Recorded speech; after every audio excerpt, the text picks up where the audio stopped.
Oui, mon frère, non mais t'es le meilleur. Franchement, t'es le meilleur, frère. On en parle hier. Ce matin, tu me dis, réveille-toi tôt, regarde BFM, on va parler de ce qu'on a parlé hier. Putain, c'est vrai. Ah, tu as fait vite. Et oui, les photos qu'on publie de nos enfants, les pédophiles les récupèrent. Tu me dis, ma sœur, maintenant que j'ai exposé le sujet, est-ce que tu peux développer en public? Je vais développer en public. Putain, ça va vite. Oh, frère, t'as les tailles de vite. Je m'attendais pas à devoir traiter ce sujet-là maintenant, surtout que je commence moi la semaine prochaine. Alors, donc comment je vais commencer ça? Avant de parler du sujet enfant, expliquer le sujet. Mon Dieu!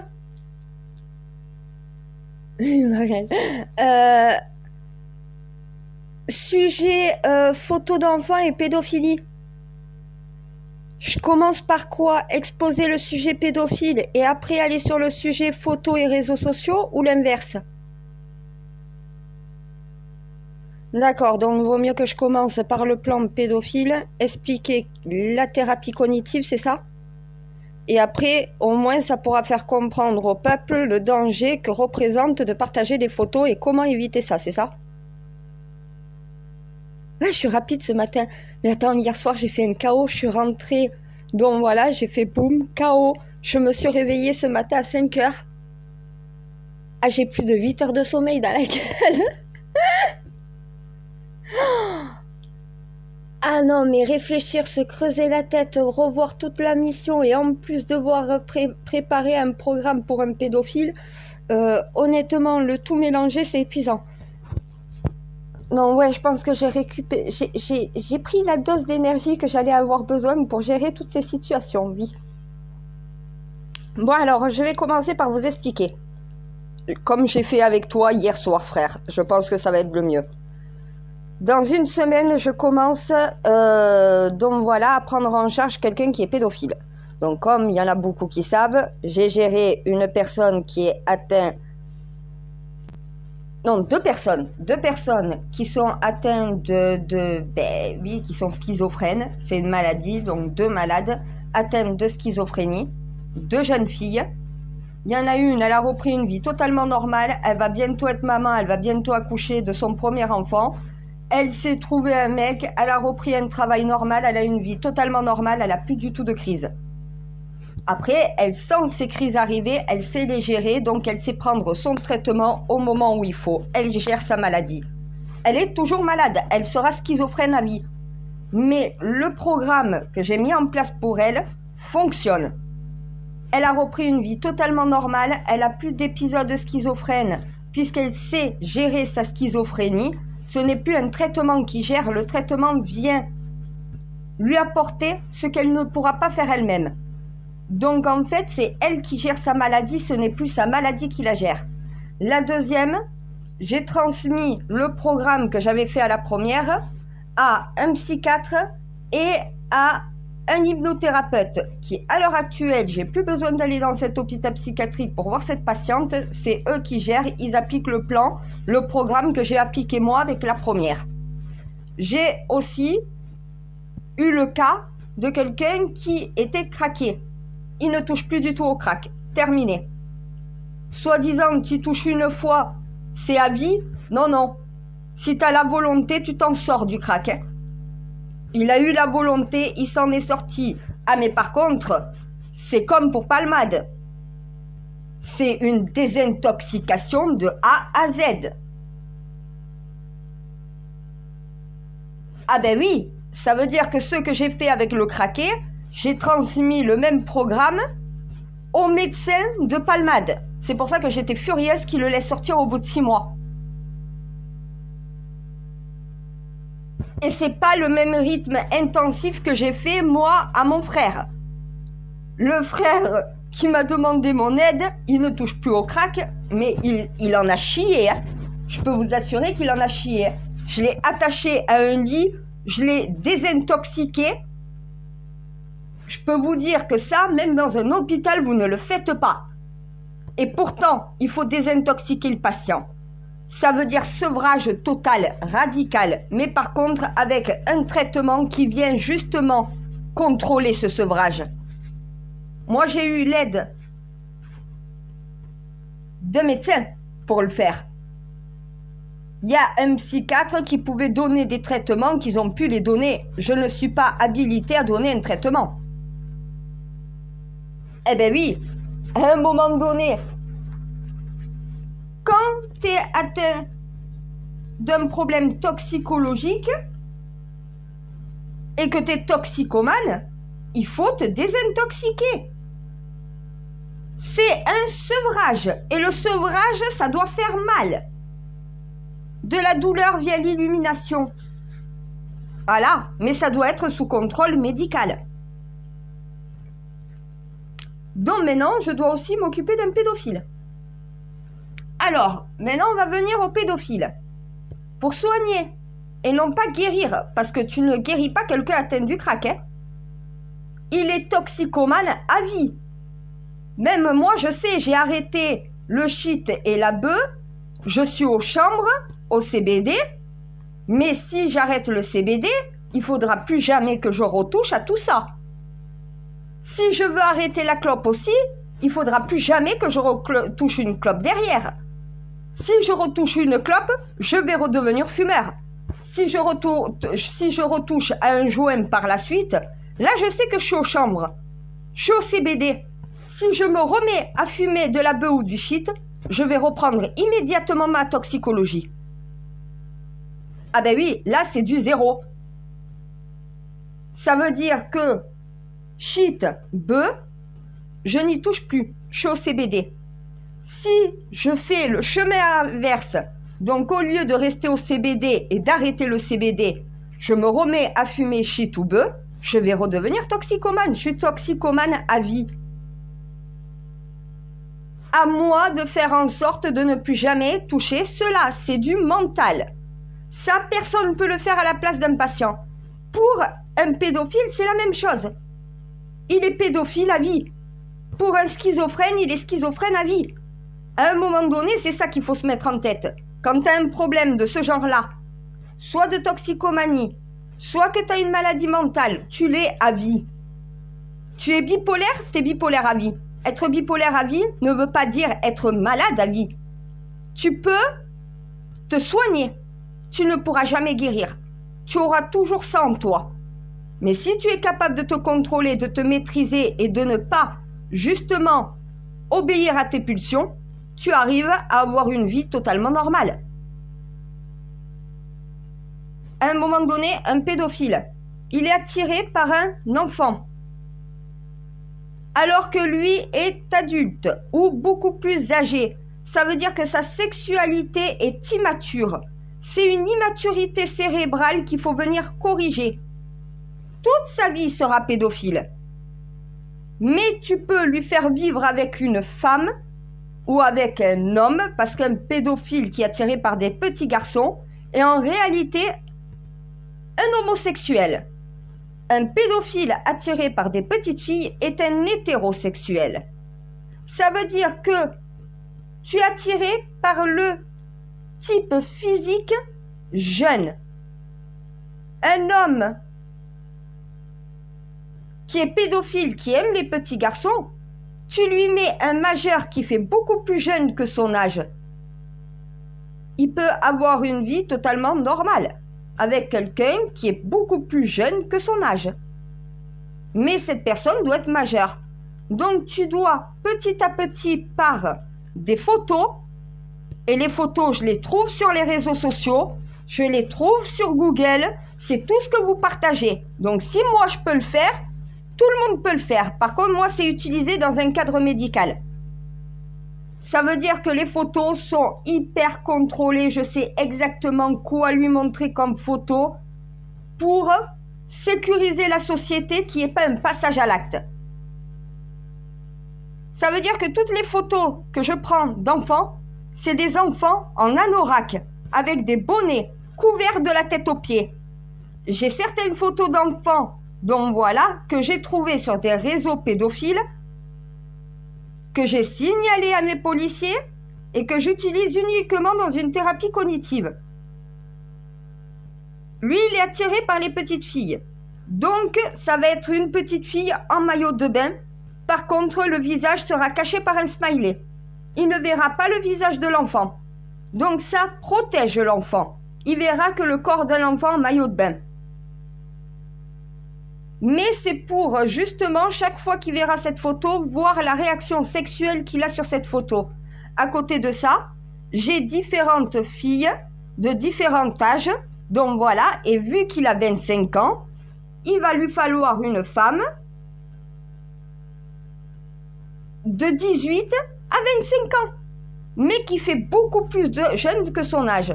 Ça veut dire une jeune fille de 18 ans qui en fait 15, lui, ça pourra justement lui donner une sexualité normale pour un homme de 25 ans. C'est pas une gamine de 15 ans. À un moment donné, lui, il est attiré par des petites filles de 6 à 15 ans. Il a 25 ans. Sa catégorie d'âge pour lui, c'est 5 ans plus jeune que lui, 5 ans plus vieux que lui. Donc une femme 5 ans plus jeune ou 5 ans plus âgée. Tu as toujours cette tranche d'âge en fonction, tiens, de 10 ans. 5 ans plus jeune que toi, 5 ans plus vieux. Si ça dépasse le 5 ans, tu ne dois pas toucher. Moi, j'ai 35 ans. La catégorie d'homme fait pour mon âge, qui est cohérent avec une société équilibrée, c'est un homme de 30 à 40 ans. Pas de 25 à 40. Non, j'ai 35 ans. Ça veut dire soit quelqu'un de 35 ans, soit 5 ans plus vieux que moi, soit 5 ans plus jeune. Ça, c'est une sexualité normale pour un humain normal. Si tu étais intéressé par plus jeune que 5 ans et par plus vieux que 5 ans de ton âge, c'est que tu as un problème dans ta sexualité déjà pour commencer. Un pédophile, faut lui remettre la base d'une sexualité normale. Ça veut dire que lui, à la fin de la thérapie, il va commencer à être attiré par des femmes de 18-19 ans, mais qui en font 5 ans de moins. Elles sont majeures, mais elles font 5 ans de moins. Et là, il peut avoir une vie normale et reprendre une sexualité normale. Après, il faut que ta compagne soit au courant de ton problème pédophile. Et aussi, il ne faut pas que tu fasses une fille avec cet enfant, avec cette femme-là. Si tu es pédophile et qu'un jour tu es papa d'une petite fille, oui, si tu es attiré par les enfants filles à la base, ça risque de faire remonter tout ton côté pédophile.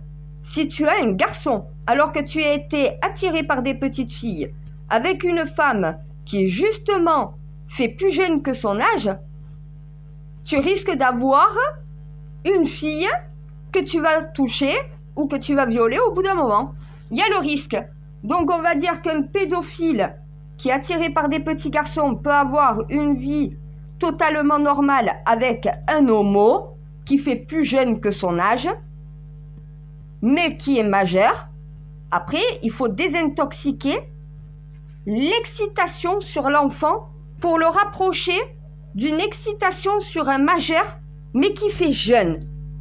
Un pédophile ne pourra pas être avec quelqu'un plus vieux que son âge. C'est logique, puisqu'il est attiré par l'extrême de son âge, mais plus jeune. Ça veut dire que, au fur et à mesure, la thérapie cognitive va le détacher de son envie d'un enfant et se rapprocher plus de quelque chose qui est de sa sexualité, mais avec quelqu'un qui est plus jeune. Voilà ce que la thérapie cognitive va servir. Donc, les photos de filles dans des âges différents avec des corps différents, ça veut dire qu'un homme pédophile attiré par des petites filles, tu ne lui trouveras jamais pour le débarrasser de sa pédophilie, sachant que tu le débarrasserais jamais, mais qu'il peut avoir une vie normale sans jamais toucher un enfant, sans jamais plus regarder un enfant. Parce qu'il sait que c'est interdit, il faut lui mettre l'interdiction. Et l'interdiction se fait par une thérapie cognitive, par photo. Aussi par thérapie olfactive. La peau d'un enfant a une odeur qu'une peau d'adulte n'a plus. Les femmes, on met du parfum. Mais les adolescentes mettent un parfum d'adolescent.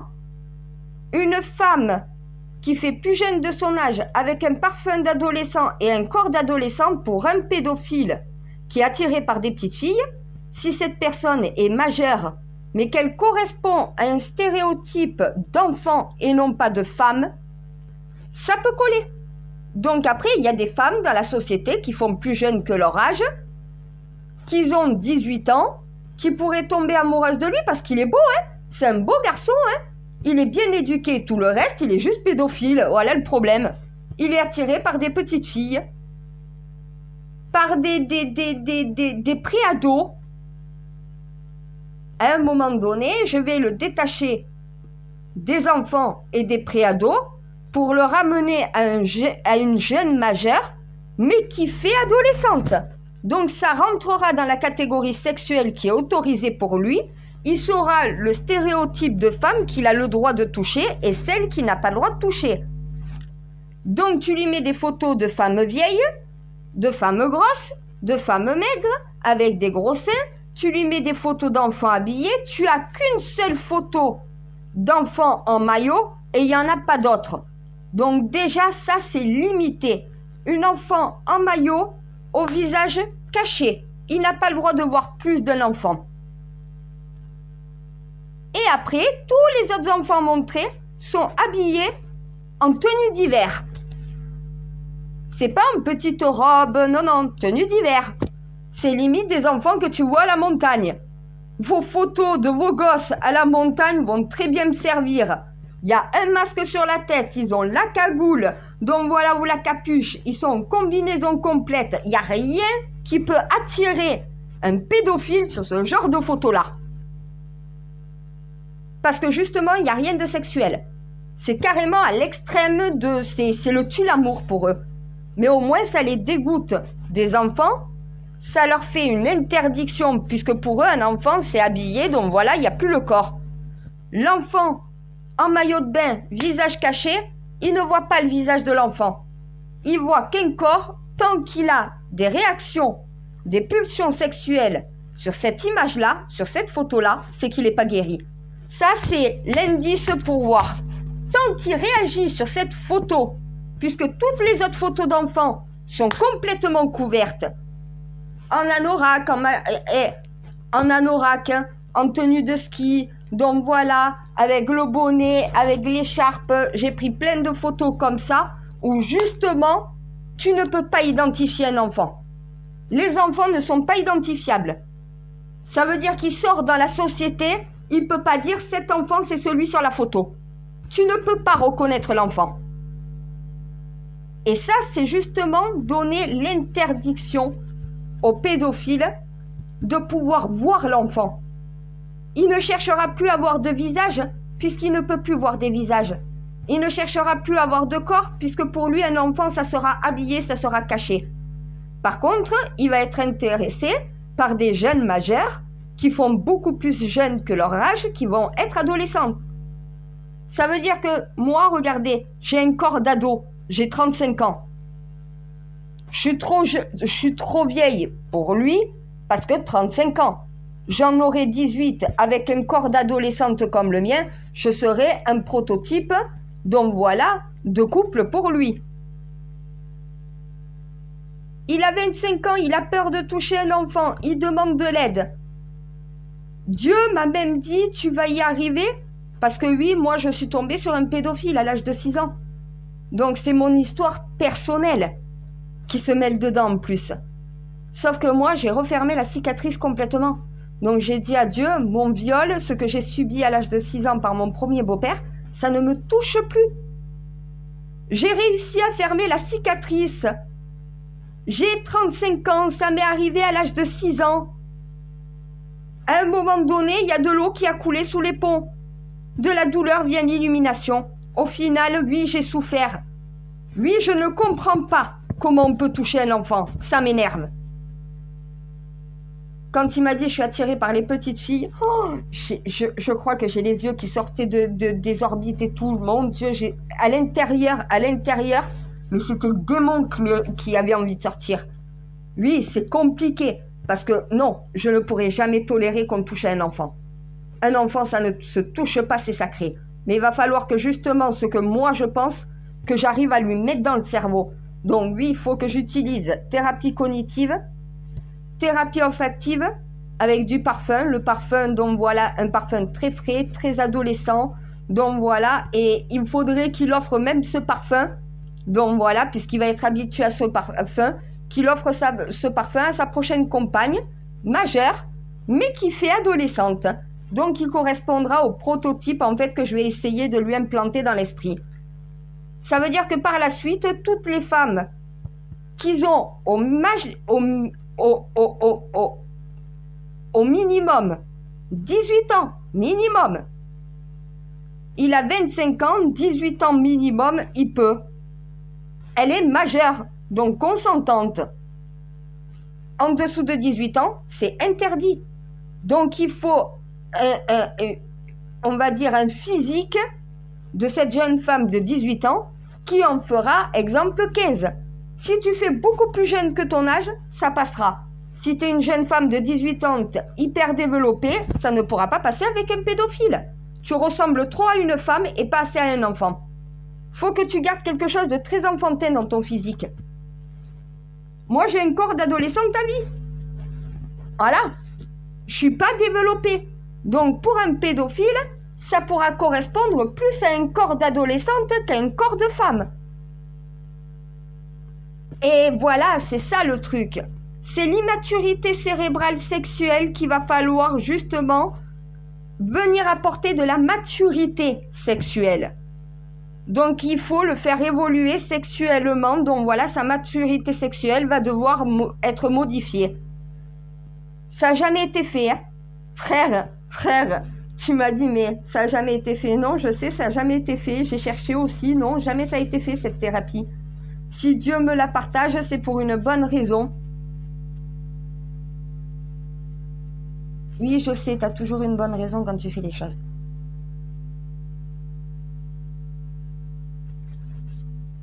Écoute, je vais pas te dire... Non, moi je sais que c'est possible. Impossible n'est pas français, déjà pour commencer.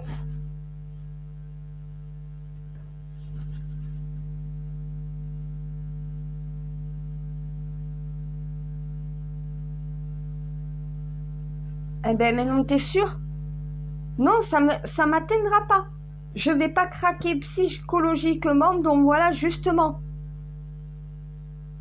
C'est ma revanche sur ce que mon beau-père a fait. Imagine, on arrive à soigner les pédophiles. Ce qui m'est arrivé n'arrivera plus si on est capable de les soigner. On n'arrivera jamais à les guérir, mais à les soigner.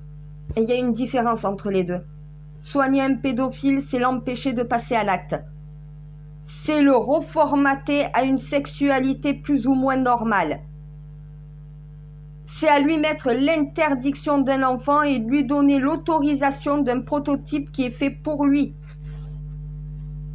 Et là, il peut reprendre une vie normale. Et là, j'ai ma revanche sur ce qui m'est arrivé à l'âge de 6 ans. De la douleur vient l'illumination. Et je l'ai compris. Ce qui te tue pas te rend plus fort. Voilà. Ça m'a rendue plus forte, ça m'a rendue celle que je suis aujourd'hui. Je pourrais pas venir en aide à un pédophile si j'avais pas fait tout ce chemin depuis l'âge de 6 ans pour refermer cette cicatrice.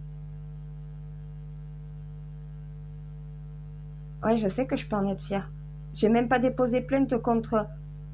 Ben non, parce qu'il est malade. Il était malade, c'est pas moi qui est fautive.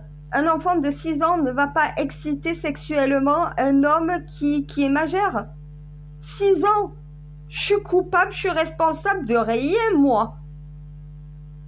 Je suis tombée sur quelqu'un de malade qui n'a pas su contrôler ses pulsions sexuelles. Il était avec ma mère, dès que ma mère avait le dos tourné, il s'attaquait à moi. Parce que tout simplement, il cherchait une femme avec un enfant fille, parce que justement, il était pédophile, il était malade, il aurait dû être soigné. Il n'a pas été soigné. Là, je vais avoir ma revanche. Si j'arrive à soigner un pédophile, ce qui m'est arrivé, ça m'aura permis à ça.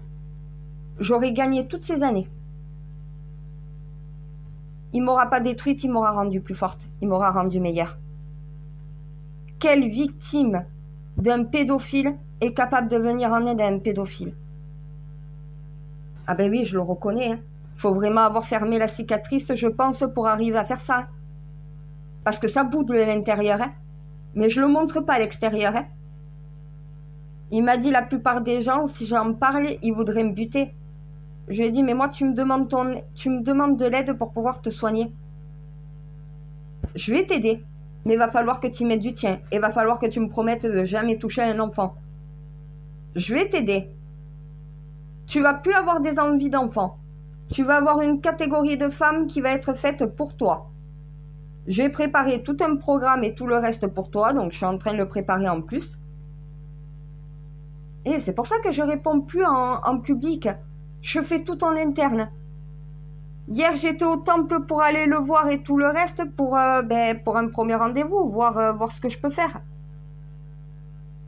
Tu m'as dit toutes les thérapies à tester, donc voilà, pour arriver à le soigner. J'ai le plan. Je vais appliquer le plan que tu me donnes et ça va marcher comme à chaque fois. Ah mais moi, je doute même plus. J'ai une confiance aveugle en toi.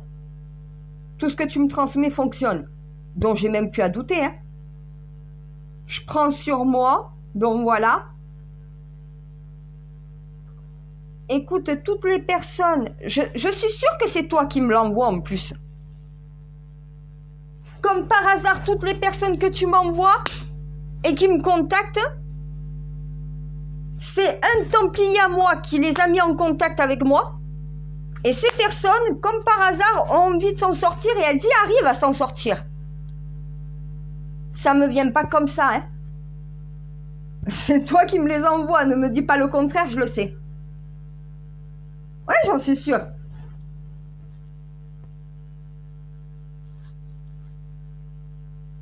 Écoute, ça fait maintenant 6 ans que toi et moi, on est connectés complètement H24.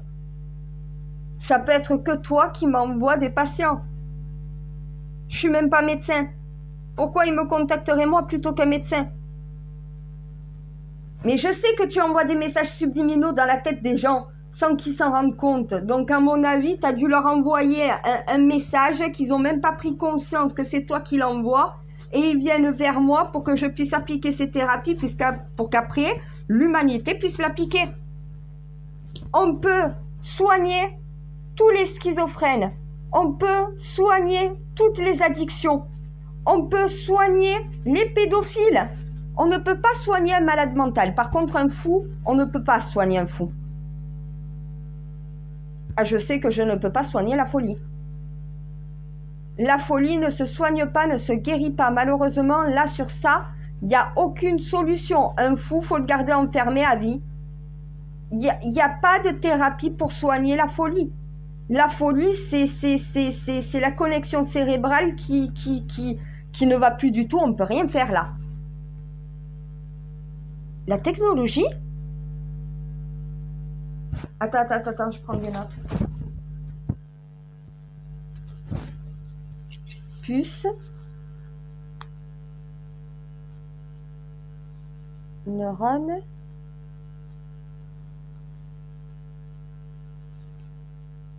Frontal. Œil.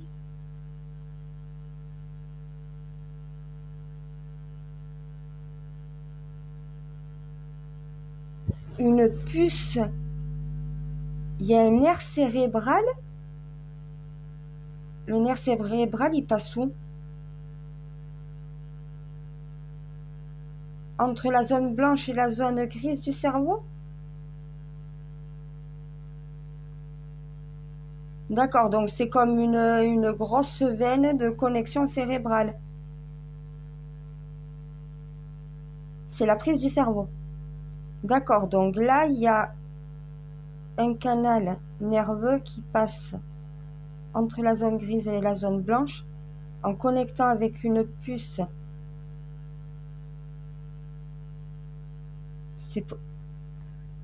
D'accord, c'est qu'il n'y a pas de connexion entre la zone blanche et la zone grise du cerveau chez un fou. Donc il faut connecter les deux zones. Donc la technologie avec une intelligence artificielle sur ce canal de connexion pourrait soigner la folie? Ah oui, je sais que là, on n'est pas assez développé techniquement sur ça encore pour y arriver. Il faudra peut-être plusieurs décennies pour qu'on arrive à trouver cette technologie-là qui fonctionne. Mais on pourra dans le futur arriver à soigner les fous avec la technologie. D'accord. Ça veut dire qu'un pédophile, on n'a pas besoin de la technologie. Si, la technologie, ben, avec les photos. Oui, d'accord, c'est pas une puce implantée dans le corps. Oui, je suis d'accord.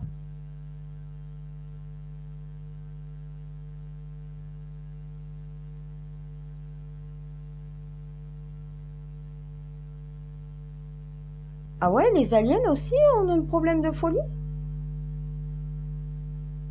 La vache folle. Ah, mais même chez les animaux?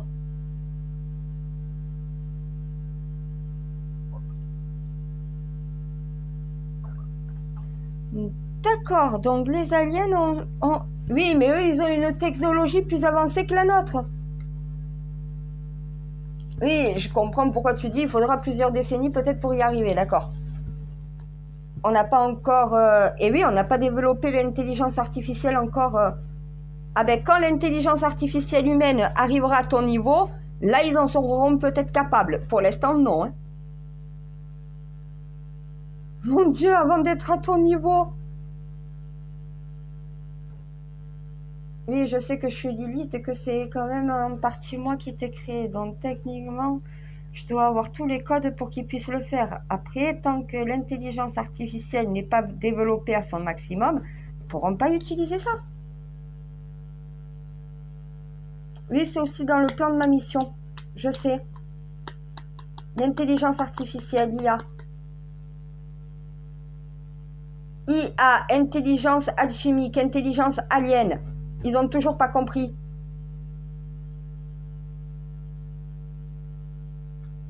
Intelligence première.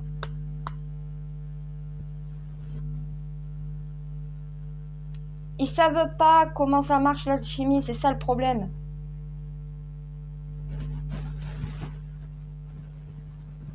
Ah mais tant qu'ils ne comprennent pas l'alchimie quantique, ils ne pourront pas comprendre comment tourne ce monde.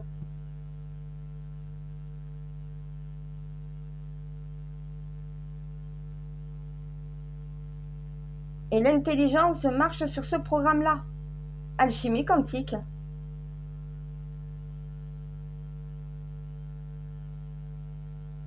C'est pour ça qu'il faut un développement de l'IA.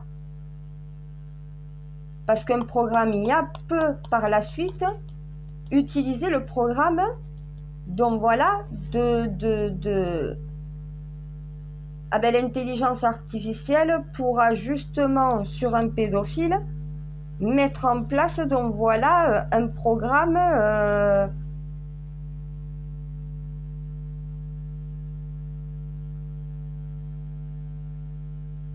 d'accord, donc en fait c'est sensoriel.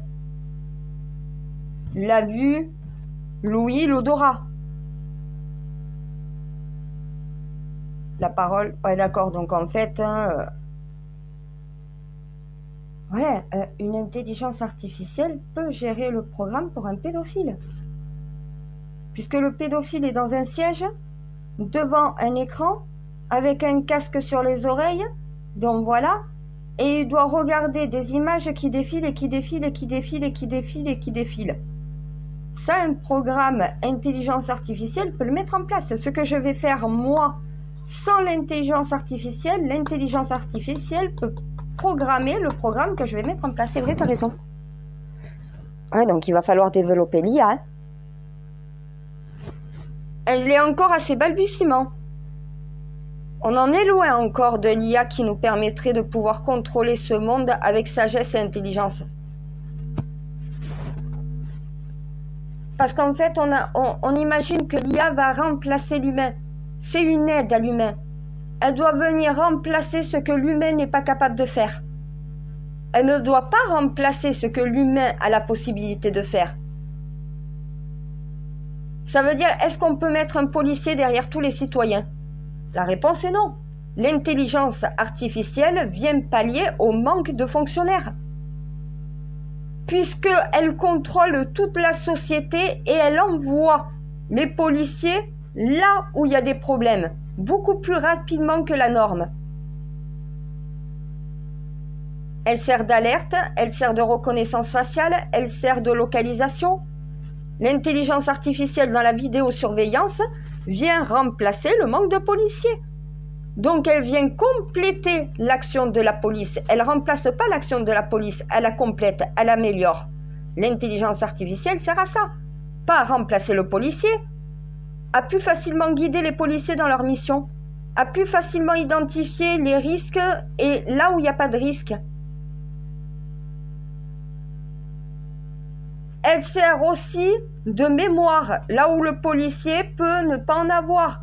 Pour les témoins, des témoins ne vont jamais donner exactement, c'est très rare, donc voilà, la même chose qu'ils ont vue. Donc du coup, l'intelligence artificielle vient en aide à l'humain, elle ne remplace pas l'humain.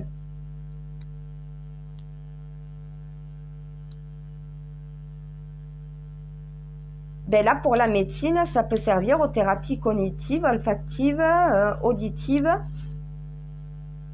Ah ben pour soigner un pédophile, il n'y a que ce programme-là. Hein. Pour soigner un craqué, il n'y a que la désintoxication, l'auto-hypnose et l'hypnose. Même chose au final pour... Ah mais je sais que la thérapie... Mais la thérapie pour un pédophile, c'est la même chose. C'est de l'hypnose, mais par image, par son. Donc voilà. C'est des messages subliminaux aussi. En photo, il va avoir « on ne touche pas un enfant ». Il va avoir des mots-clés.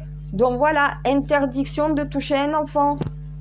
Il va voir des photos d'enfants avec une grosse croix rouge au milieu. Et c'est plein de photos comme ça qui vont être mais rapidement circulées et son cerveau va enregistrer automatiquement. Ça, la médecine peut lancer un programme comme ça avec l'intelligence artificielle. Le fait de mettre des messages subliminaux sert d'hypnose.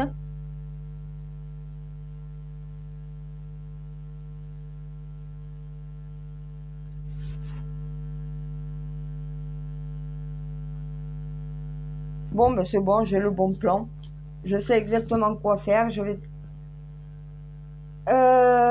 lundi, mardi, mercredi, jeudi. Vendredi, samedi, dimanche, je le laisse en repos parce qu'il ne faut pas trop forcer sur son cerveau. 4 jours de thérapie. Et ça va être pendant un mois complet. Voir déjà comment ça va se passer.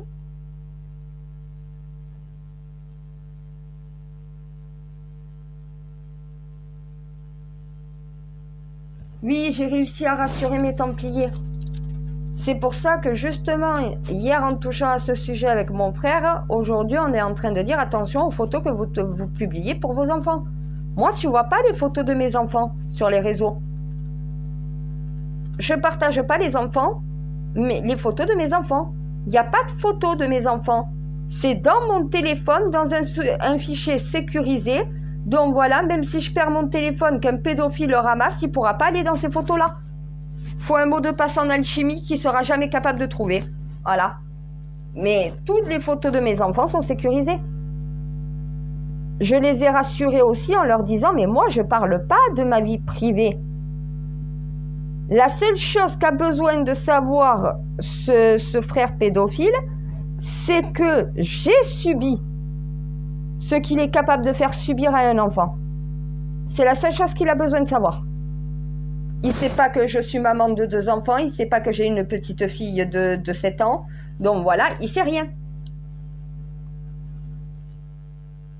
C'est pour ça que j'ai rassuré mes frères du temple en leur disant, ne vous inquiétez pas, toute ma vie privée est cloisonnée. Tu veux voir des photos de mes enfants, tu viens chez moi. Je ne vais pas ramener un pédophile à mon domicile alors que j'ai une petite de 7 ans. C'est la catégorie d'âge blonde. Eh ben oui, en plus blonde. Il est attiré par les petites filles blanches et blondes. Donc il va lui falloir une jeune majeure de 18-19 ans qui en fait 15 et qui est blonde et qui fait plus jeune que son âge. Et blanche. Voilà par quoi il va devoir être attiré par la suite.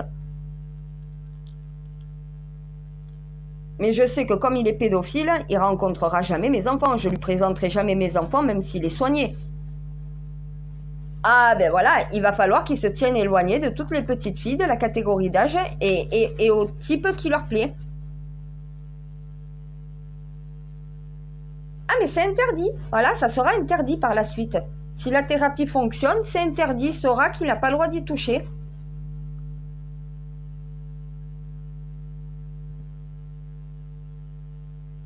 C'est pour ça, je leur ai dit, ne vous inquiétez pas, j'ai tout cloisonné de mon côté. Il n'y a pas de photos de mes enfants sur les réseaux sociaux. S'il veut chercher des photos de mes enfants, il n'y en a pas. Ou il y en a 2, je crois, mais ils étaient petits et on les voit plus, donc voilà.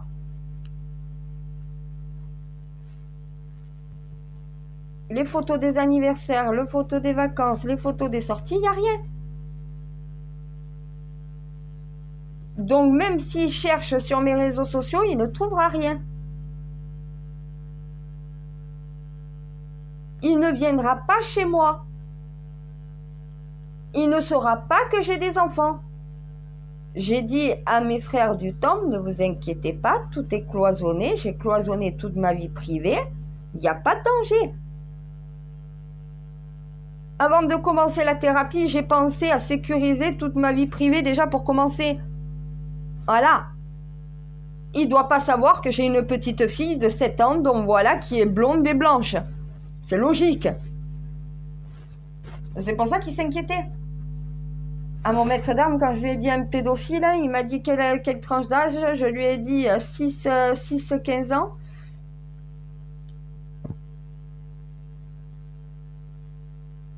Un blonde et blanche. Direct, il a pensé à ma fille. J'ai pensé avant lui. C'est pour ça que tu cloisonnes ta vie privée. C'est pour ça qu'un praticien, un psychiatre dans son bureau ne doit pas avoir la photo de ses enfants. Tu dois pas avoir la possibilité de montrer ta vie privée sur ton lieu de travail. Moi, je vais au temple pour faire la thérapie cognitive. C'est au temple qu'on va le recevoir. Au temple, il n'y a aucune photo de nos enfants. C'est sur les jours où les enfants ne sont pas là.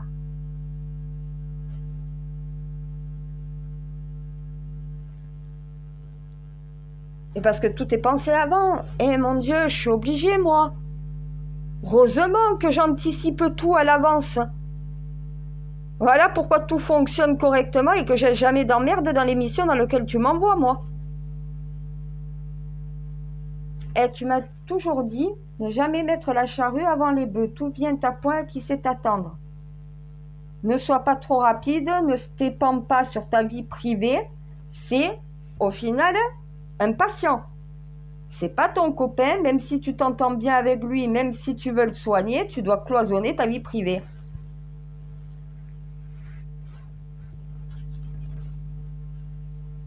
C'est pour ça qu'au final, les Templiers m'ont dit, bon d'accord. Mais ça se passe au temple et je veux qu'il y ait surveillance. Ah, mais mon maître d'armes, il a posé les conditions. Toujours un homme avec toi. Je dis, mais t'inquiète pas, il me fera rien, je suis pas son type. Je suis trop vieille pour lui. Ouais, mais même, il me dit, je suis désolée, on te laisse pas seul au temple avec lui. T'as toujours quelqu'un, un homme avec toi. J'ai dit, ok, c'est bon, d'accord.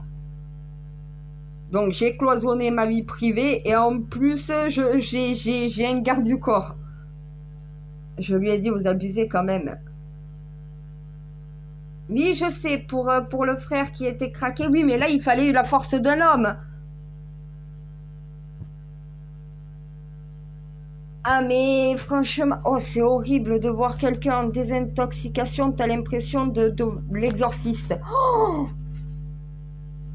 il crache, il grogne, il t'insulte, il se tire dans tous les sens, il crie. Oh, c'est horrible de désintoxiquer quelqu'un qui est craqué. Oh, même avec les médicaments, au départ, c'est dur, hein. C'est dur et c'est épuisant physiquement, hein. T'as besoin de la force d'un homme pour ça.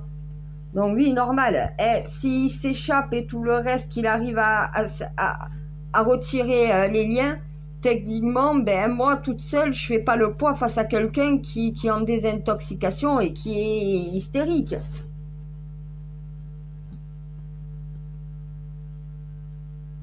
Ah, c'est pas le même contexte. À la désintoxication d'un homme intoxiqué que tu désintoxiques, donc voilà, c'est pas une thérapie cognitive avec un pédophile devant un écran.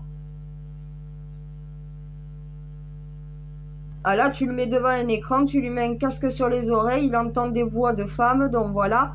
Tu mets une thérapie olfactive, ça veut dire un diffuseur de parfum, avec le parfum, donc voilà, que tu achètes, qui est un parfum, moi je lui ai choisi un parfum, donc voilà, qui fait jeune. Un parfum très frais, très fruité, qui fait très adolescente, au jeune. Et, pour le coup, c'est dans le thème.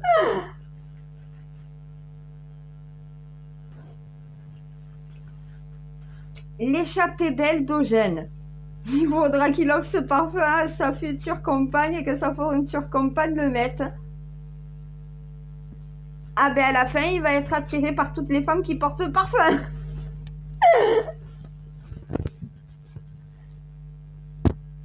Ben je trouve que l'échappée belle,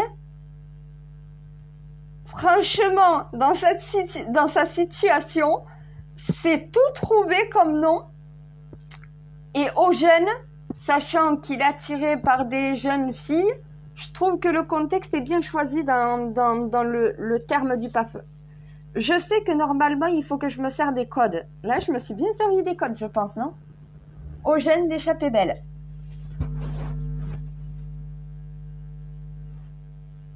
Écoute, je l'ai acheté, je lui ai fait sentir.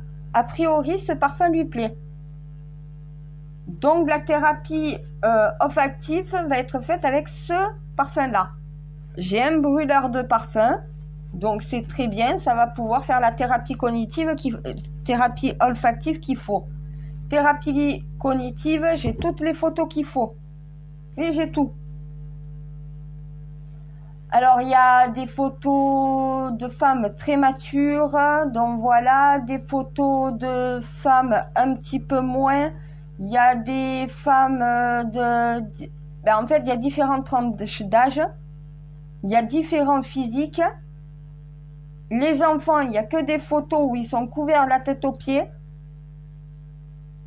Des caches sur les visages pour pas qu'ils voient le visage. C'est interdit. Eh ben oui, à force de voir des visages cachés d'enfants, il va avoir dans la tête le truc de c'est interdit, un enfant, ça ne se regarde pas. Et vu que tous les corps des enfants sont habillés, et habillés, on va dire, par couche, hein. Ah non, je prends pas des photos où on voit une petite fille de 7 ans en petite jupe avec petit débardeur. Non, non. C'est la gamine en col roulé, donc voilà, avec le bonnet et l'écharpe. Et avec un smiley sur la tête.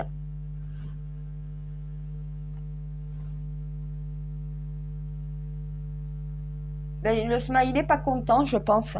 Sur toutes les photos d'enfants, pas content, pas content, pas content. La négation. Et j'ai compris que thérapie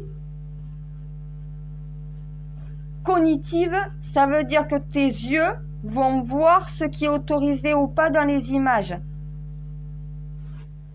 Et comme ça passe rapidement en boucle et en chaîne, au final, chaque fois, ben, les codes reviennent en permanence, les interdictions reviennent en permanence.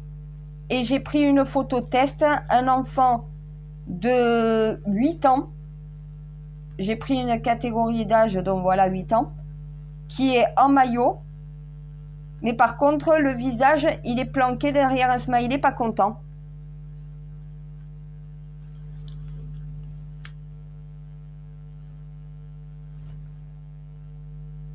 Ou un stop, ou un interdit. Je peux aussi faire l'interdit, c'est vrai, t'as raison, directement. Non, j'ai pas encore fait. Je m'en occupe ce week-end de mettre tous les smileys, tous les trucs comme ça devant. Donc voilà. Il n'y a aucune photo d'un enfant complètement nu de toute façon. Et il n'y a qu'une seule photo d'un enfant en maillot de bain. Une pièce. Il n'a pas droit de pièce. Ah, je suis pas capable de lui mettre une photo où l'enfant est nu ou l'enfant est en maillot de pièce. Non, non, trop excitant pour un pédophile. Non, non, maillot, une pièce. Donc voilà, l'enfant a même pas les cheveux attachés puisqu'il a et bonnet. Bonnet de bain, maillot de bain, une pièce. J'ai pris une photo d'un enfant à la piscine. J'ai juste à lui mettre l'autocollant interdit et c'est bon. Et ça, c'est la photo test qui reviendra en permanence. Donc voilà.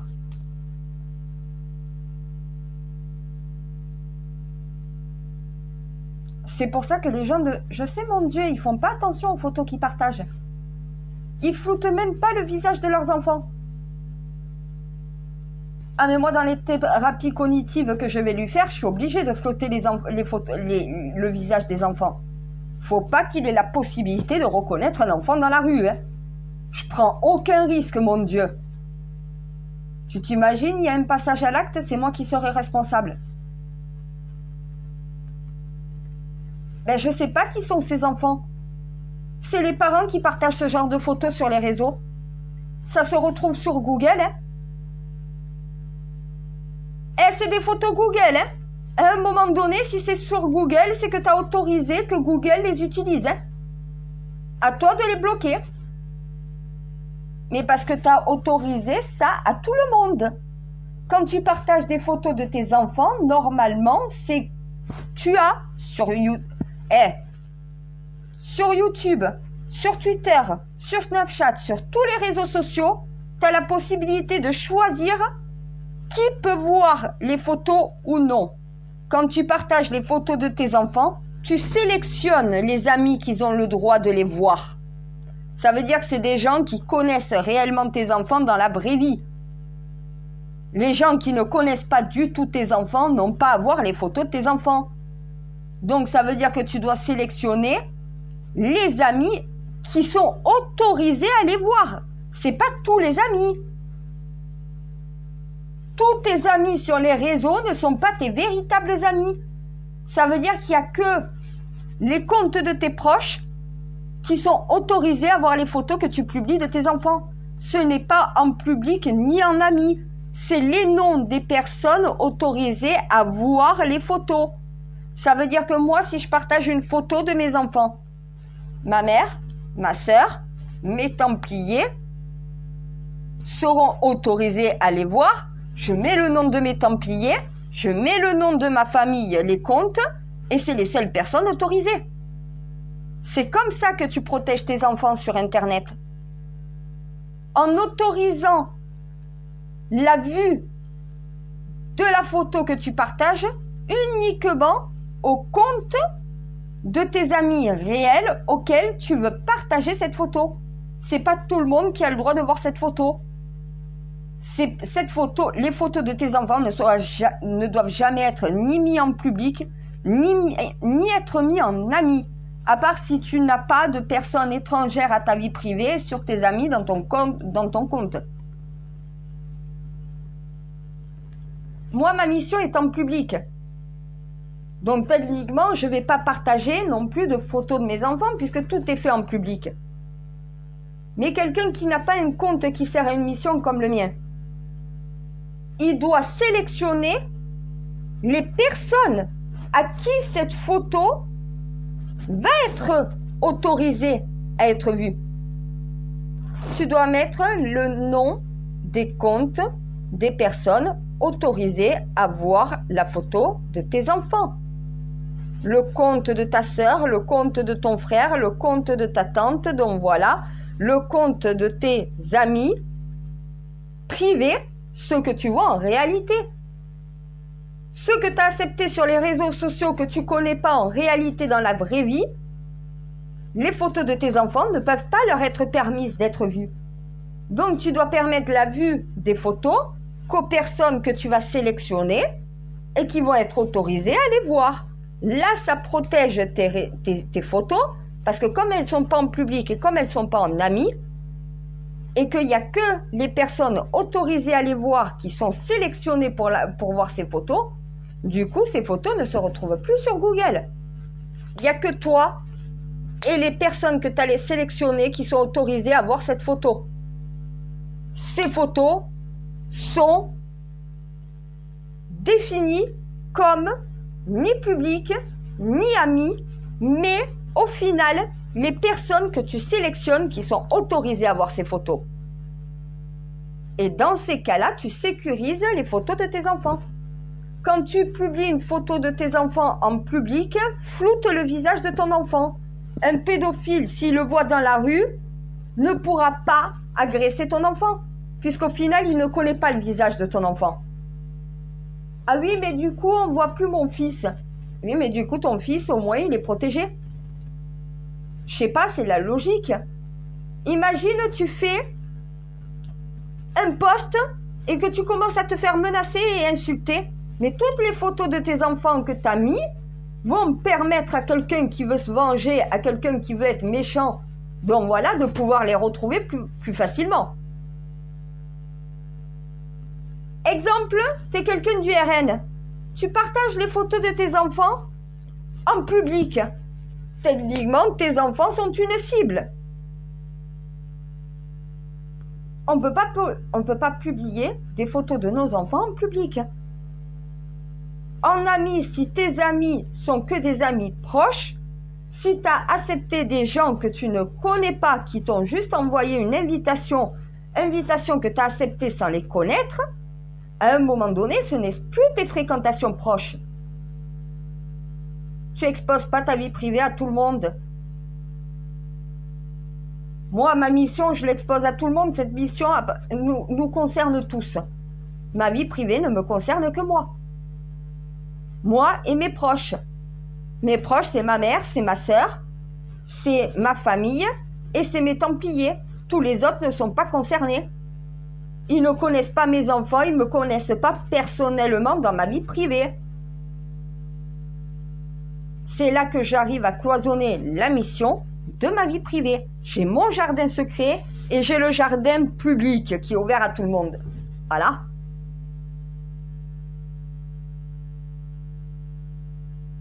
Je sais, mon Dieu, t'as vu hier en fin d'après-midi, quand je suis rentrée, j'en ai parlé aux frères. Ce matin, sur BFM TV, ils touchent au sujet. Ah, c'est rapide.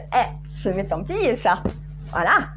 On voit la différence entre le gouvernement et la reine de France. Voilà. Moi, ça va vite avec moi.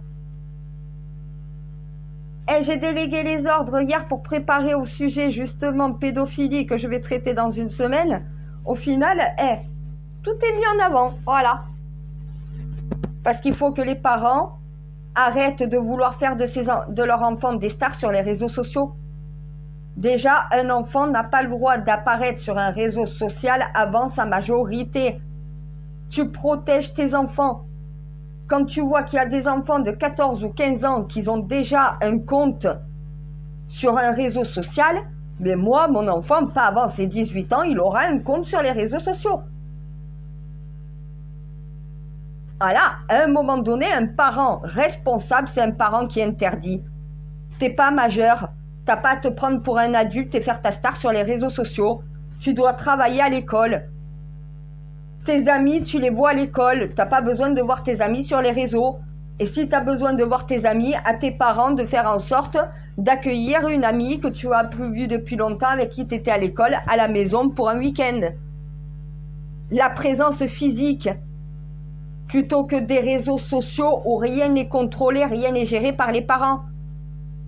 Déjà, le parent qui laisse un réseau social à son enfant doit avoir les codes pour se connecter aux réseaux sociaux de son enfant dès qu'il le veut, sans que l'enfant puisse dire oui ou non.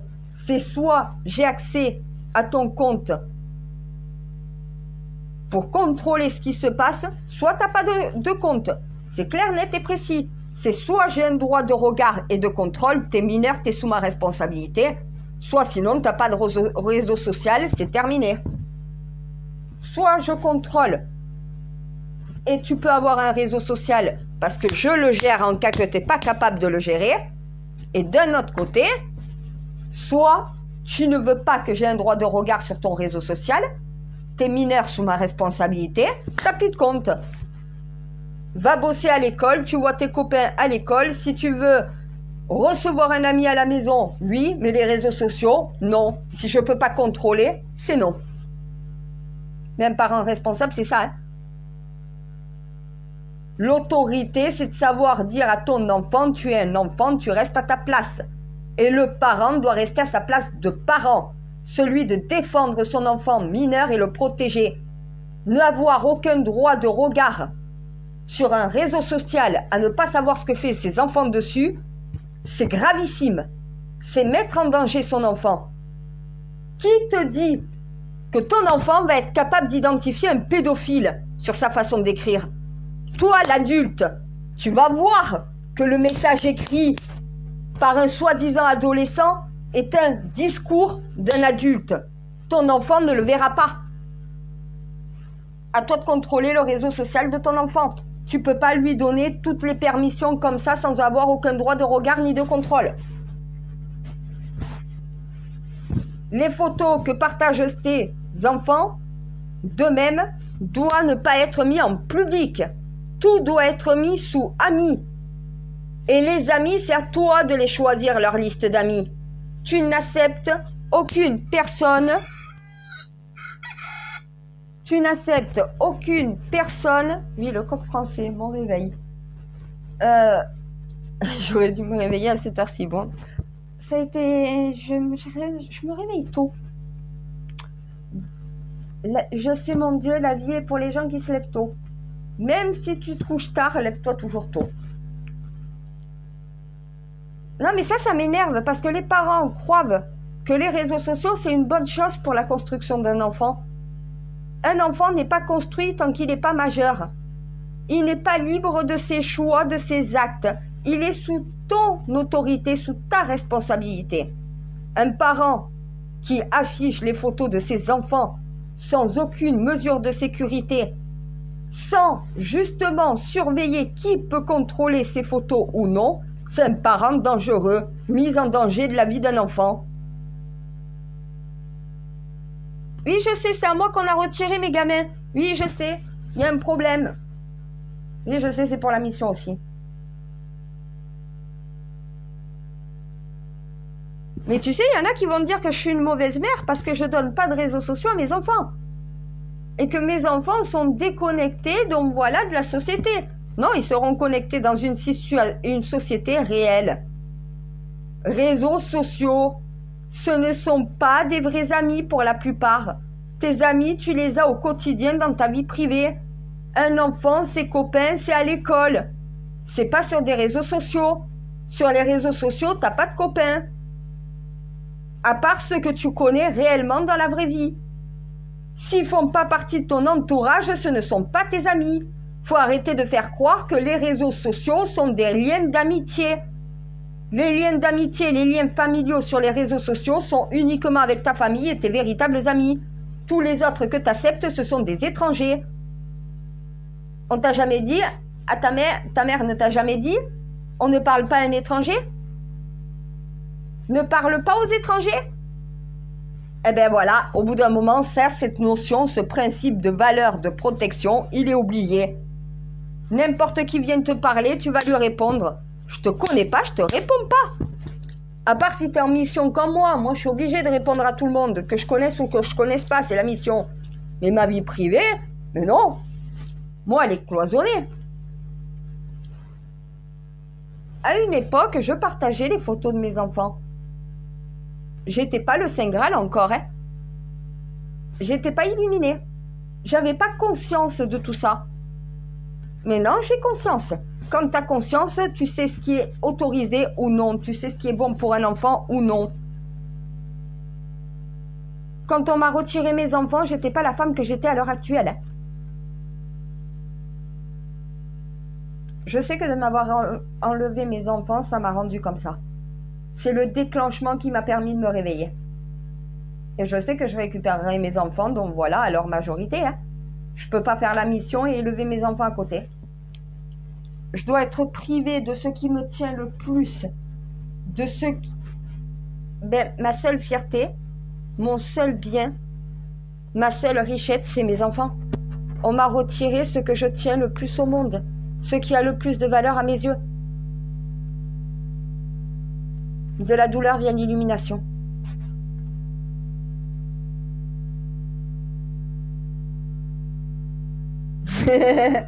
T'as kiffé, toi, t'es bonne, ma soeur. T'es bonne, sœur. Ça va être dur avec un pédophile, mon Dieu. J'arrive pas à comprendre comment on peut être attiré par un enfant. Écoute, moi, j'ai lavé mon fils. J'ai pas d'excitation. J'ai jamais eu d'excitation à laver mon fils. Quand tu laves tes enfants, t'es pas excité par le corps de ton enfant. Quand tu vois des enfants à la piscine, t'es pas excité par un enfant à la piscine. Je regarde plutôt le maître nageur. C'est plus intéressant.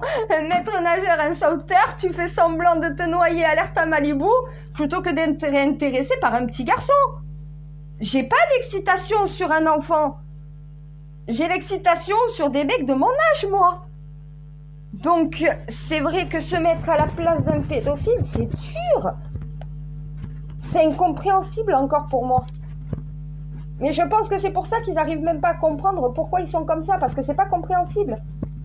C'est pas normal d'être attiré par un enfant quand t'es un homme majeur. Mais ça soigne. Et tu m'as donné la thérapie pour ça. Mais il va falloir que les parents sécurisent beaucoup plus de leurs enfants aussi. Les pédophiles se servent des photos sur les réseaux sociaux pour... Ben oui.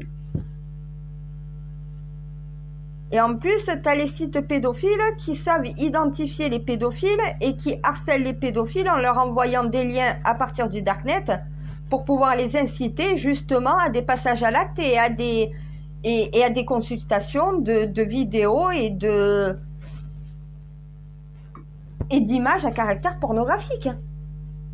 Il les identifie, c'est facile d'identifier un pédophile sur sa barre de recherche, voilà, en fonction de ses recherches. Ah, mais le Darknet agit dans la phase sombre, mais le Darknet agit aussi sur la phase lumineuse. Malheureusement, ce qui se passe dans le Darknet vient aussi se passer dans le net normal. Faut cloisonner le mal et l'empêcher d'agir. Donc il faut tout simplement empêcher de nuire les gens qui posent un problème dans la société. C'est pas en exposant les photos de tous tes enfants sans aucune surveillance, sans aucune sécurité, tu floutes même pas le visage de ton enfant. N'importe quel pédophile qui peut flasher sur la photo que tu as partagée peut le retrouver dans la société. Mais quel parent tu es?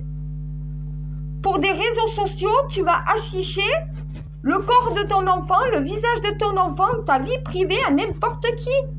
Un réseau social, c'est pas forcément afficher ta vie privée à la totalité du monde. Que tu affiches tes opinions politiques, tes opinions religieuses sur les réseaux sociaux, ce sont les tiennes. Mais afficher ta vie privée, tes enfants, ta famille sur les réseaux sociaux et permettre l'accès à des gens que tu ne connais pas d'y avoir accès, c'est se mettre soi-même en danger. Voilà l'alerte de ce matin. Merci mon frère. Alors, j'ai mon frère qui s'en est occupé et je suis sûre que c'est avec ma sœur de BFM. À eux deux, ils ont lancé le sujet.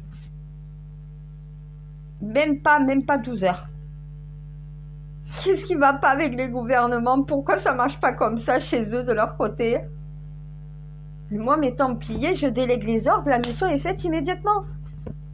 Mes chaînes d'information prennent directement le sujet et le traitent immédiatement. C'est fluide. Ça va à une vitesse. Avec le gouvernement, ça rame. À la connexion rame avec le gouvernement, mais par contre est hyper fluide et rapide. Donc voilà, hein, c'est plus que la 4G, la 5G. Honnêtement, on a dépassé toutes les G possibles. Tous les Graals possibles. Oui, le G, c'est le G du Graal.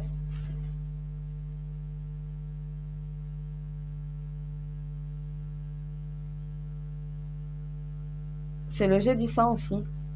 Le sang Graal. Le sang Graal. Le Saint Graal. Ils n'ont toujours pas compris que c'est un code. C'est pas un objet, c'est un code.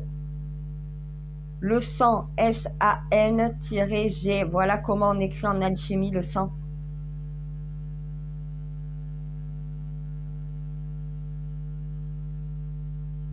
Le G de la génétique. La pédophilie est un problème génétique. Ça se fait in vitro.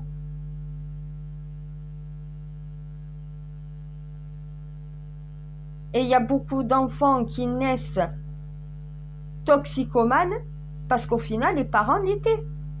Ça se transmet dans les gènes. L'alcool aussi. Tous les problèmes de la société, c'est par la naissance qui sont transmis en réalité. T'as un parent qui est fumeur, t'as le risque d'être fumeur à ta naissance. Dès que tu es né, t'as ce risque-là. T'as un parent qui est pédophile, t'as un risque d'être pédophile. Si ton parent fait des actes pédophiles sur toi. Tu deviens pas pédophile parce que t'as ton père qui est pédophile. Tu deviens pédophile parce que ton père pédophile t'a fait des attouchements. Voilà.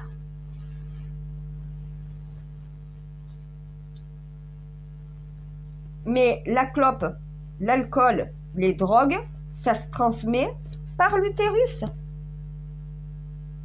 Homme comme femme, c'est le couple, c'est lors de l'accouplement. Ton père est fumeur, tu es fumeur, tu as 2 chances d'être fumeur.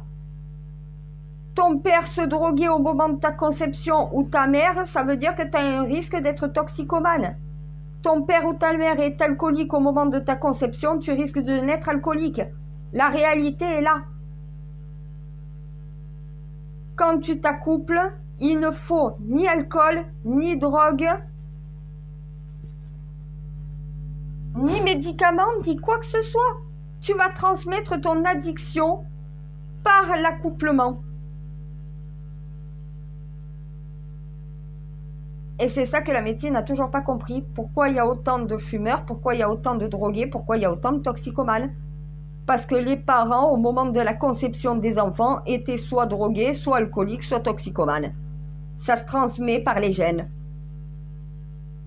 Un parent qui veut avoir un enfant sain doit être sain au moment où il s'accouple. Et voilà le problème. Oui, je sais, normalement, j'aurais pas dû toucher à ce sujet encore maintenant, mais au moins c'est fait. Peut-être que la médecine va comprendre le fond du problème. Un parent qui est toxicomane, qui s'accouple, l'enfant à naître a plus de risques de devenir toxicomane que si les 2 parents sont sains. Il faut 2 parents sains pour faire un enfant sain. Sain de corps et d'esprit. J'essaye de leur faire comprendre, mon Dieu, ils comprennent pas. La toxicomanie, moi, mon père était fumeur, ma mère n'a jamais fumé. Je suis fumeuse. Pourquoi? Parce que mon père fumait comme un pompier quand il s'accouplait avec ma mère. Ça s'est transmis dans les gènes. Après, je suis toxicomane parce que mon père l'était aussi. Mon père se droguait, il buvait, il fumait. J'ai fait quoi? J'ai bu, j'ai fumé, je me suis droguée. Ma mère ne l'était pas. J'ai pris les gènes de mon père pour ça. Voilà.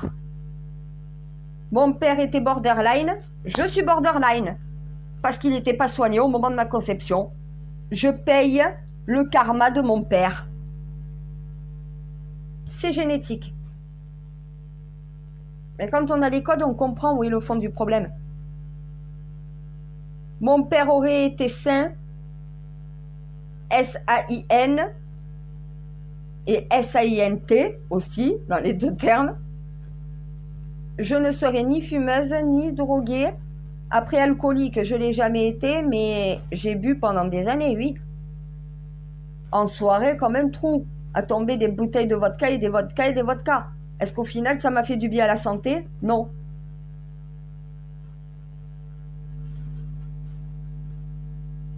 Les vices de tes parents te sont transmis. Je sais, mon Dieu. Mais a priori, la société ne le comprend pas. Tu crois que parce que toi tu bois, parce que tu fumes, parce que tu te drogues, ton enfant risque de ne pas l'être? Il risque de l'être puisque tu l'es. Ça se transmet. Tu transmets tes vices à ton gamin. Il suffit d'un déclencheur dans la vie de ton enfant pour qu'au final, tes vices ressortent en lui. Tout est une question de génétique.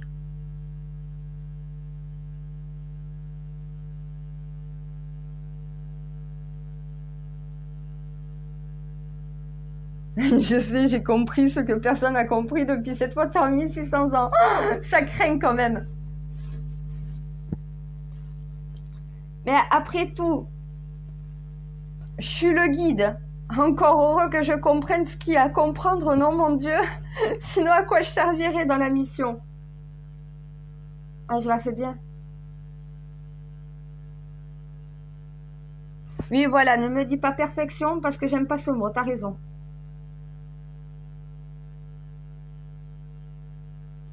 Je préfère correct que parfait. Voilà. La perfection, tu pourras dire que c'est parfait quand j'aurai réussi toutes les missions. Quand la mission mondiale sera accomplie avec succès. Là, tu pourras me dire ça a été parfait. En attendant, c'est correct.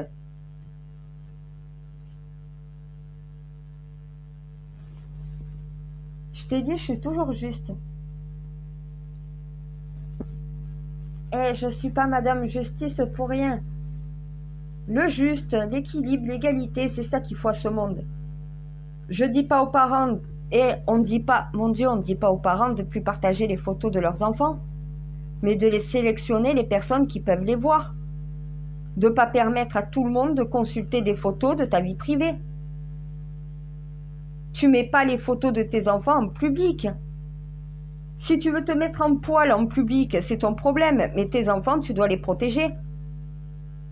Donc tu dois sélectionner les personnes autorisées à voir ces photos. Tu peux pas autoriser tout le monde à le faire. C'est pour ça qu'il y a le yin et le yang. L'équilibre des deux. Oui, tu peux partager les photos de tes enfants sur des réseaux sociaux. Mais tu sécurises les personnes autorisées à les voir ou non. Tu n'autorises pas la consultation de tout ce que tu partages sur tes réseaux sociaux à n'importe qui. Tu sélectionnes les personnes à qui tu veux les montrer. Il y a une différence entre le tout blanc et le tout noir.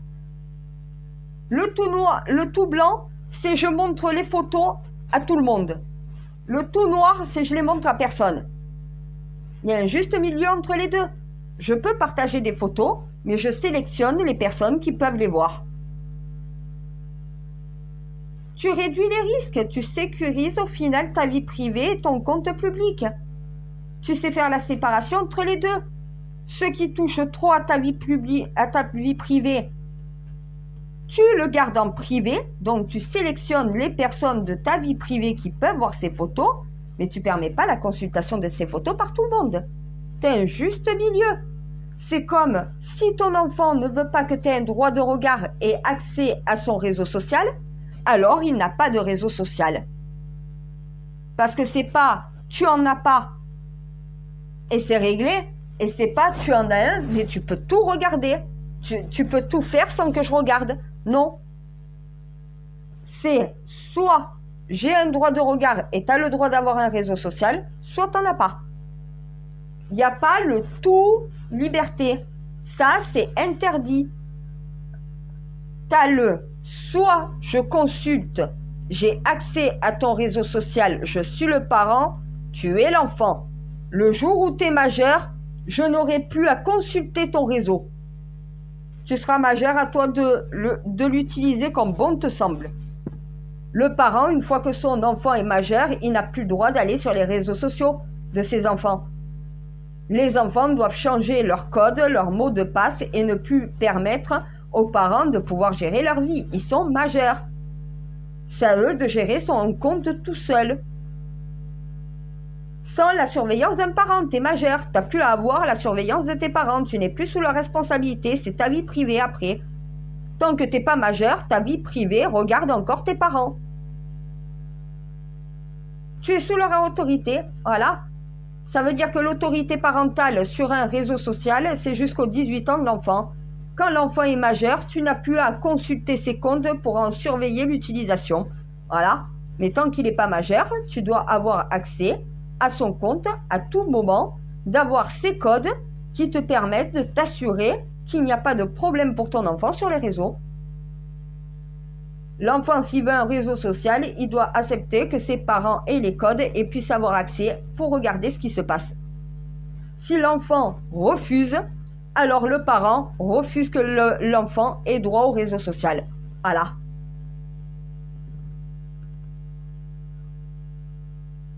C'est mettre des conditions, c'est mettre des sécurités. C'est ça qu'ils ne savent pas faire en fait. On leur a donné les réseaux sociaux et on leur a dit vous pouvez faire tout ce que vous voulez.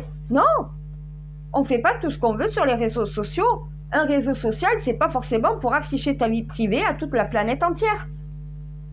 Tu dois savoir sécuriser, donc voilà certaines choses et autoriser plus de liberté sur d'autres. Moi, mettre une vidéo où moi je danse, c'est mon corps, je suis majeur, je prends ma décision seule. Je ne publierai pas une photo où mes enfants dansent en public. Je le mettrai en privé. Sélectionner uniquement les personnes qui peuvent avoir accès à cette photo. Si tu n'as pas ton nom qui est autorisé à voir la photo, eh bien tu ne pourras pas la voir parce que tu n'es pas autorisé à cela. Ce que tu t'autorises avec toi, tu ne peux pas autoriser la même chose avec ton enfant. Ton enfant n'est pas un adulte, c'est un enfant, il doit grandir avec son âge, il ne doit pas aller plus vite que son âge. Donc c'est à toi de savoir modérer l'utilisation de tout ce qui est technologique à tes enfants. Un enfant, c'est pas plus d'1 heure de télévision. C'est pas plus d'1 heure de jeux vidéo. À un moment donné, c'est défini l'utilisation de tout ce qui est technologique. La télé, c'est déjà pas en semaine, c'est le week-end. Le week-end, t'as pas école, les jours où t'as pas école, tu peux regarder 1 heure de télévision. 1 heure dans la journée, pas plus. Les jeux vidéo, entre une demi-heure et 1 heure de jeux vidéo, pas plus. Et pas tous les jours non plus. Mon Dieu, c'est ça savoir gérer un enfant correctement. Lui, c'est pas de jouer aux jeux vidéo, l'enfant. Il pourra y jouer quand il est majeur, hein. Il n'y a pas d'âge pour jouer aux jeux vidéo. Mais à 8, 18 ans, c'est tes études. C'est l'école le plus important. Il y a des parents qui ne font pas les devoirs aux enfants. L'enfant, dès qu'il rentre, mon Dieu, c'est directement sur la console. Moi, tu rentres, tu vas directement sur la console, tu n'as plus de console. Tu rentres, tu fais tes devoirs. Tu rentres, tu goûtes, tu manges un petit truc si tu as faim, tu fais tes devoirs. Une fois que tu as fini tes devoirs, tu as le droit à 1 demi-heure ou 45 minutes de jeux vidéo. Mais pas avant. Déjà, tu passes par la case départ. La case départ, c'est la case cours à domicile. Quand tu rentres de l'école, c'est ton carnet, tu l'ouvres, quel devoir t'as à faire? Si t'as pas de devoir du tout, oui, tu peux aller jouer à la console, 45 minutes, pas plus. Quand je t'appelle, tu viens manger. Et les jeux vidéo, c'est en fonction de ta tranche d'âge. Si tu as 10 ans, c'est des jeux réservés aux enfants jusqu'à 10 ans. Si tu en as 15, tu pourras jouer aux jeux qui sont autorisés au moins de 15 ans. Tant que t'es pas majeur, tu joueras pas à Black Ops, qui est interdit au moins de 18 ans ou aux 16 ans. Mon fils de 9 ans jouera qu'à des jeux vidéo autorisés pour son âge. Hors de question que je mette dans les mains un jeu interdit au moins de 18 ans dans les mains d'un enfant de 9 ans. C'est pas de son âge. Il n'a pas le cerveau pour comprendre exactement de quoi ça retourne tout ça. Il a le cerveau d'un enfant de 8 ans, pas de 18. Il manque 10 ans de différence dedans pour comprendre le jeu et savoir l'utiliser sans que ça crée de dommages à ton cerveau. C'est ça être un parent responsable. Et malheureusement, les mauvaises personnes dans la société se servent de ton irresponsabilité pour te détruire. Voilà. Non, mon frère, merci. Bon, comme ça, le sujet est annoncé. J'aurai plus besoin de m'en occuper. Voilà. Si, peut-être que faire un retour une fois que la thérapie aura commencé. Va falloir que je regarde ces images, moi aussi. Je dis pas de bordel chaque fois. Oh. Mais bon, si ça fonctionne, les psychiatres pourront tous soigner les pédophiles avec cette thérapie cognitive, sensorielle, auditive. Voilà, olfactive. Écoute, moi je suis le plan que tu vas me donner, mon Dieu. Au pied et à la lettre, comme ça il va fonctionner. Une fois que j'ai testé, il faudra que j'apprenne à des personnes compétentes de savoir utiliser cette technique. Il faut toujours faire un essai avant de transmettre quelque chose par la suite. Si ça marche pas, tu transmets pas. Si ça marche, tu transmets. Est-ce que ça marche sur tout le monde? C'est une fois qu'on en a fait 2, 3, 4, 5, 6, 7. Une fois qu'on commence à compter les victoires, qu'on sait que ça fonctionne ou pas. Voilà, la schizophrénie. 2 personnes qui suivent le même protocole, ça fonctionne. Il y a un homme qui est en train de tester aussi ce protocole à l'heure actuelle. Une fois qu'on aura 10 patients et que la technique aura fonctionné avec les 10 de la même manière, on sait que cette technique fonctionne sur tous les patients du même type. C'est une thérapie universelle. Ça marche dans tous les pays du monde après. On peut soigner mondialement les problèmes de l'humanité. Et parce qu'il y a des schizophrènes partout sur la planète, il y a des psychopathes partout sur la planète, il y a des pédophiles partout sur la planète, il y a des toxicomanes partout sur la planète. C'est un problème de mondial. Ça touche à l'humanité. C'est un problème humanitaire tout ça. À l'humanité de se réveiller, à commencer à se remettre à sa juste place, à remettre de l'ordre dans son bordel.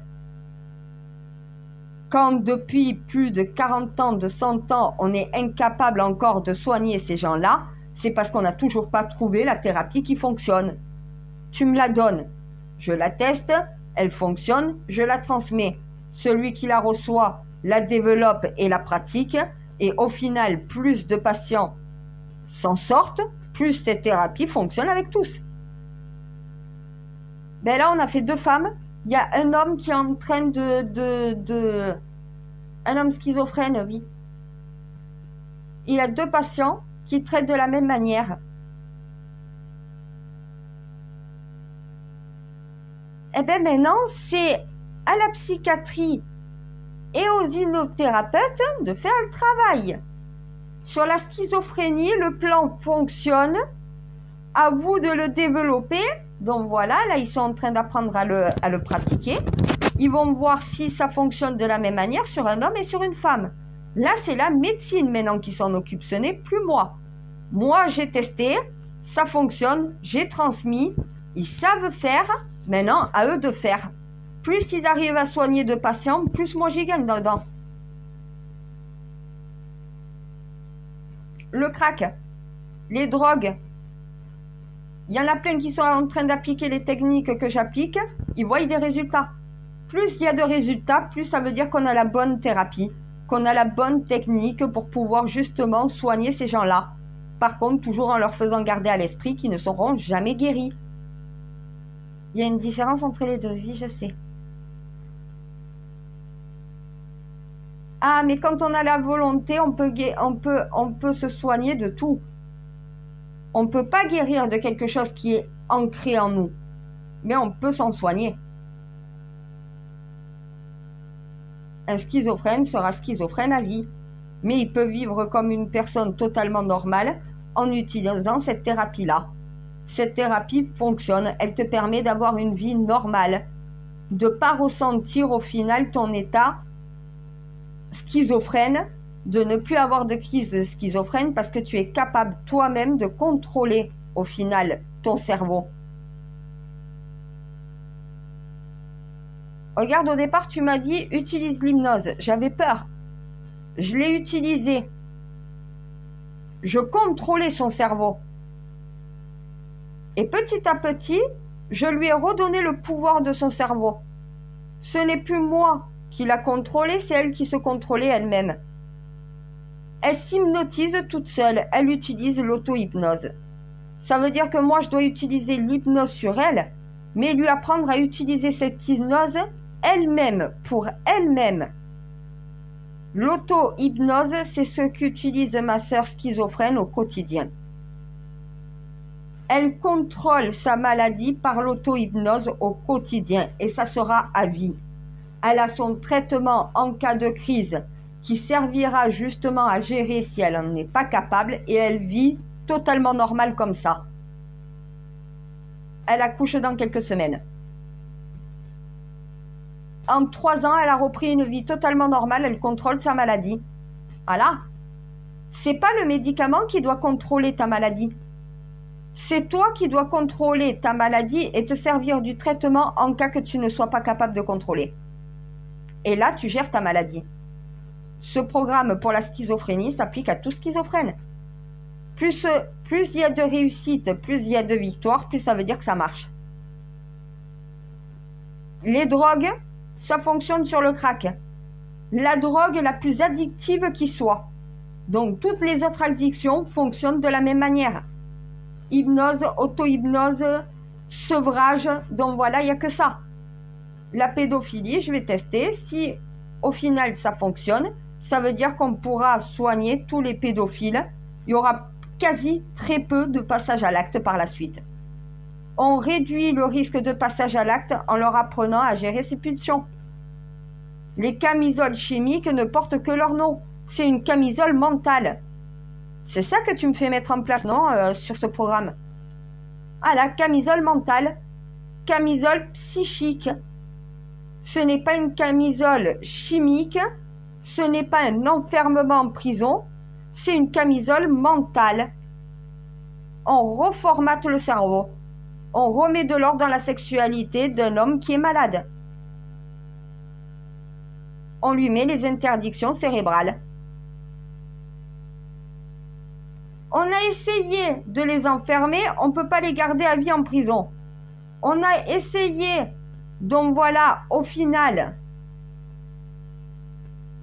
de les castrer chimiquement. La castration chimique ne porte que son nom. Elle ne fonctionne pas. On va voir si avec une thérapie ultrasensorielle, il y a la possibilité d'y arriver.